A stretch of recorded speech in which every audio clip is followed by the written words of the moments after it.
I'm here with Chunjik Shan, who's the Global Head of M&A at Dealogic. In 2016, we saw a continuation of blockbuster deals, especially in the second half. Are we expecting that to continue in 17 and some of the other trends that we saw in 16?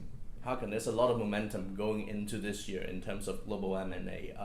We're seeing a lot of large deals coming in just through the first few weeks of the year, right? We've seen Luxottica merging with Essilor. That's a huge deal in the eyeglasses space.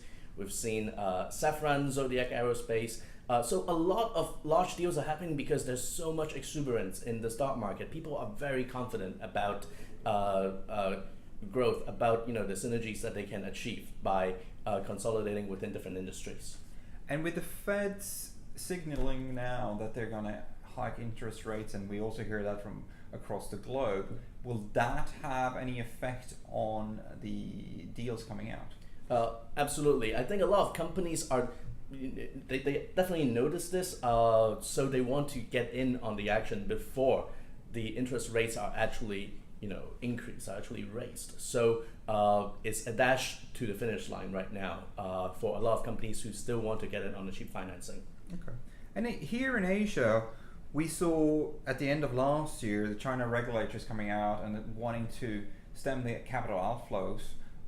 Will that have any significant effect, do you think, on what we see coming out from China in terms of acquisitions? Well, there are two parts to it. One part, we won't see as many huge blockbuster deals as we've seen last year, like the ChemChina Syngenta deal, right? So any deals that are above $1 billion outside of a buyer's core industry is going to be heavily scrutinized by the regulators. But most Chinese outbound deals actually don't happen in that space, right? They happen in the sub 1 billion space in a lot of manufacturing and consumer names. Chinese buyers are still very enthusiastic with outbound acquisitions. So even though the volume is going to come down a little bit, the amount of activity is going to continue.